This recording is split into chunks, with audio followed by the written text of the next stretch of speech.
Good morning. Today, 27th November 2024, Wednesday, Wisdom of Word of God morning ડિવોશનમાં આપ સર્વનો આવકાર કરવામાં આવે છે અને આપ સર્વને પ્રેમી સલામ પાઠવવામાં આવે છે. આજે સવારે આપણે નીતિવચનોના પુસ્તકમાંથી એનો 10મો અધ્યાય અને એની 28મી કલમથી 32મી કલમ સુધી પ્રભુના વચનો પર ટૂંકું મનન કરવા માગીએ છીએ. Proverbs chapter 10 verses 28 to 32 અને પ્રભુનું વચન આપણને આ પ્રમાણે કહે છે, સદાચારીઓની આશાનું પરિણામ આનંદ છે, પણ દુષ્ટોની અપેક્ષા નિષ્ફળ જશે. યહોવાનો માર્ગ પ્રમાણિકોને કિલ્લારૂપ છે, પણ તે દુષ્કર્મીઓને નાશરૂપ છે. સદાચારીઓ કદી ખસેડવામાં આવશે નહીં, પણ દુષ્ટો દેશમાં કાયમ રહેશે નહીં. સદાચારીઓનું મોં જ્ઞાન પ્રગટ કરે છે, પણ હઠેલી જીભ કાપી નાખવામાં આવશે. સંતોષકારક શું છે તે સદાચારીના હોઠ જાણે છે, પણ દુષ્ટ પોતાને મોઢે આડું બોલે છે. અને આજે સવારે આપણે પ્રભુના વચનોમાંથી જે ખાસ 10મા અધ્યાયથી લઈને 22મા અધ્યાયથી સુલેમાનના નીતિવચનો જે વ્યક્તિગત એ જ્ઞાનના માર્ગમાં ચાલવાને માટે શિક્ષણ આપે છે.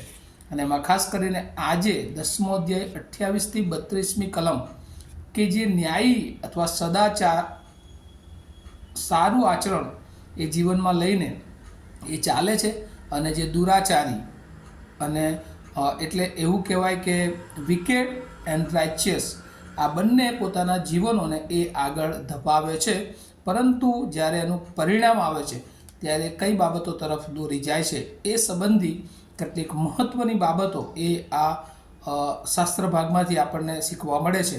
અને એમાં જો કલમ 28 જોઈએ તો ત્યાં લખ્યું છે, સદાચારીઓની આશાનું પરિણામ આનંદ છે. અને એટલે રાઇચિયસ જે છે એ ધ હોપ ઓફ રાઇચિયસ બ્રિંગ જોય. અને એટલે જે ન્યાયી માણસ અથવા સદાચારી માણસ જે છે એની આશા એ આનંદમાં પરિણમે છે. અને એટલે જે પ્રમાણિક માણસ છે એને હંમેશા જીવનમાં એ આનંદ તરફ એ લઈ જાય છે. એટલે એનો પરિણામ એ આનંદ, એ આશાનો એને આશારૂપી આનંદ જે એની આશા હોય છે આનંદની એ પરિપૂર્ણ થાય છે. અને જ્યારે બીજી તરફ 28નો બીજો ભાગ, પણ દુષ્ટોના વર્ષો ટૂંકા કરવામાં આવશે. અને અહીંયા લખવામાં આવ્યું છે એ પ્રમાણે, પણ દુષ્ટોની અપેક્ષા એ નિષ્ફળ જશે. અને ત્યાં લખ્યું છે કે તેઓ એ નાશરૂપ બાબત બનશે, તેઓ નિષ્ફળ જશે એવું એ લખવામાં આવ્યું છે. અને કારણ કે એમની યોજના દુષ્ટ હોય છે, અને દુષ્ટના માર્ગ તરફ જ્યારે આગળ વધે છે, દુરાચારના માર્ગ તરફ, ત્યારે તેઓ હંમેશા એ નિષ્ફળ જશે, તે પેરિસ તરફ, નાશ તરફ એ આગળ જશે. ત્યાર પછી 29મી કલમમાં જે શીખવા મળે છે કે જે લોકો એ ન્યાયના માર્ગમાં ચાલે છે, ત્યાં લખ્યું છે 29મી કલમમાં, યહોવાનો માર્ગ પ્રમાણિકોને કિલ્લારૂપ છે. અને ત્યાં બહુ અદ્ભુત લખ્યું છે કે એ હાર્મલેસ અથવા તો બ્લેમલેસ અથવા તો સ્ટ્રોંગ હોલ્ડ, કિલ્લારૂપ એ બાબતો એ આપણે જોઈએ છીએ. એટલે એ જે ન્યાયના માર્ગ પર ચાલે છે અને એ કહે છે કે એમનો માર્ગ એ કિલ્લારૂપ બને છે, એટલે કિલ્લો સમાને બને છે, અને સંભાળે છે અને પ્રોટેક્ટ કરે છે. એ રીતે અહીંયા જોવામાં આવ્યું છે. પણ કહે છે કે જે દુષ્કર્મનો માર્ગ છે અને એ હંમેશા એ નાશ તરફ લઈ જાય છે. અને એવો અગત્યની વાત છે કે પ્રભુ એ આપણને શીખવે છે કે દુષ્કર્મીઓ હંમેશા એ નાશ પામે છે. જે દુરાચાર કરે છે એનો એક દિવસ અંત નજીક છે. ત્યારબાદ 30મી કલમમાં, સદાચારીઓ કદી એ ખસેડવામાં આવશે નહીં. ડુ નોટ રિમૂવ, એ કદી એને ખસાડવામાં આવશે નહીં. પણ કહે છે કે એ જે લોકો એ દુષ્ટ વિચારો તરફ ચાલે છે, દુષ્ટના માર્ગમાં ચાલે છે, દુરાચાર કરે છે, તેઓનો નાશ થશે.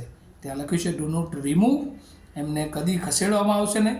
પણ જે લોકો દુરાચારી છે એ લોકો માટે લખ્યું છે to evil doers not dwell in land.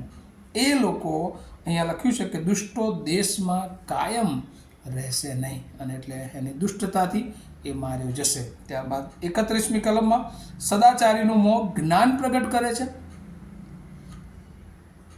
જે મોઢું છે જ્ઞાનીઓનું એ હંમેશા એ વિઝડમ પ્રગટ કરે છે. અને એ જ રીતે જે દુરાચારીઓ છે એમની જીભ, જે હઠીલી જીભ છે એ કહે છે કાપી નાખવામાં આવશે. અને ત્યાર પછી 32મી કલમમાં એ સદાચારીઓના હોઠ એ જાણે છે કે શું સંતોષકારક છે, શું સ્વીકાર્ય છે, અને એટલે એ લોકો એ પ્રમાણે જીવન જીવી શકે છે. જ્યારે દુષ્ટો એ આડા મોઢે એ બોલે છે, અને એટલે એમના જીવનને માટે હંમેશા તેઓ આડું બોલતા એ આપણે જોઈએ છીએ. અને આ એમની ઓળખ છે, આ એમના જીવનોનું પરિણામ છે. અને એટલે શું આપણે પ્રભુમાં હંમેશા આનંદ કરવા માગીએ છીએ? હવે 2-3 દિવસ પછી ફરી એકવાર આપણે એ નાતાલ મહિના કે જે પ્રભુ ઈસુના જન્મના મહિનામાં પ્રવેશવાના છે, ત્યારે એ આનંદ શું આપણે મેળવવા માગીએ છીએ? તો આપણી આશાને પ્રભુ પરિપૂર્ણ કરી શકે છે, પણ આપણે ન્યાયી જીવન જીવનારા હોવા જોઈએ, સદાચારી, પ્રમાણિક, સારું આચરણ કરનારા બાળકો હોય તો પ્રભુ આપણો ગઢ બને છે, પ્રભુ આપણો કિલ્લો બને છે. આપણા મુખમાંથી પ્રભુ એ જ્ઞાન પ્રગટ કરી શકે છે, પ્રભુ આપણને સંતોષ આપી શકે છે. અને જ્યારે બીજી તરફ જો આપણે દુષ્ટના માર્ગ તરફ છીએ તો એ નાશનો માર્ગ છે, એ નિષ્ફળતાનો માર્ગ છે, એ આડી બોલનારી જીભનો માર્ગ છે, અને એ હંમેશા એ હઠીલી રીતે એને કાપી નાખવામાં આવશે, અને એક દિવસ એનો મોટો નાશ છે. વાલાઓ, આપણે પ્રભુના બાળકો તરીકે જાણીએ છીએ આજે કે આ બધી બાબતો છે, તો શું આપણે આપણા માર્ગોને ન્યાયી માર્ગમાં ચલાવવા જોઈએ કે પછી દુરાચાર અથવા દુષ્ટના માર્ગમાં ચલાવવા જોઈએ? આજે સવારે આપણે નક્કી કરવાનું છે. અને જો આપણે ન્યાયીઓના માર્ગમાં ચાલવા માગીએ છીએ તો પ્રભુની ભીખ, પ્રભુની ભય, પ્રભુનો આજ્ઞામાં આપણે જીવન જીવીએ કે જેથી કરીને આપણે આ પૃથ્વી પર પ્રભુનો આનંદ, પ્રભુની કૃપા, પ્રભુને કિલ્લારૂપ જોઈ શકીએ, પ્રભુનું પ્રોટેક્શન જોઈ શકીએ, અને દરેક બાબતમાં સંતોષ રીતે આપણે આગળ વધી શકીએ. આ વચનો દ્વારા પ્રભુ એની બહુ જ કૃપા આપણે સર્વને આપે એવી પ્રાર્થના છે. આવો આપણે પ્રાર્થના કરીએ. અમારા જીવંત અને દયાળુ ઈશ્વર, અમે આભાર માનીએ છીએ. ન્યાયીઓ અને દુષ્ટ એ બંનેના માર્ગો એ પ્રભુ ઘણી બધી વાર આ પૃથ્વી પર એ આપણને જોતા ઘણી બધી વાર દુષ્ટોના માર્ગો એ ખૂબ લાભકારક રીતે દેખાતા હોય છે, પણ એનું પરિણામ જ્યારે જોઈએ છે ત્યારે ન્યાયીઓનો માર્ગ એ આનંદ, એ ઈશ્વરના કિલ્લામાં ઈશ્વરને આનંદ અપાવનારો, એ જ્ઞાનીઓના હોઠ અને મુખ એ હંમેશા જ્ઞાન પ્રગટ કરનારા હોય છે. અને પ્રભુ તેઓ હંમેશા એ ટકી રહેતા હોય છે. જ્યારે એ જે ખાસ દુષ્ટો છે તેઓ પવનથી ઉડતા ફોતરા સમાન છે, તેઓનો નાશ એ નિશ્ચિત છે. તેઓના હોઠે તેઓ હંમેશા, તેઓની જીભે તેઓ આડું બોલે છે, અને એ લોકો પોતાના માર્ગમાં જ ફસાઈ જાય છે. ત્યારે પ્રભુ આ દુષ્ટો અને ન્યાયીઓના માર્ગને સમજણ આપીને પ્રભુ અમે ન્યાયીઓના માર્ગે ચાલીએ એવી તમારી ખાસ કૃપા માગીએ છીએ. અમે બધા અમારા જીવનો તમારા સમર્થ હાથોમાં મૂકતા અમારી પ્રાર્થના ઈસુ પ્રભુના નામમાં સાંભળો, તેનો સ્વીકાર કરો. આમીન. Have a nice day to all of you. Thank you.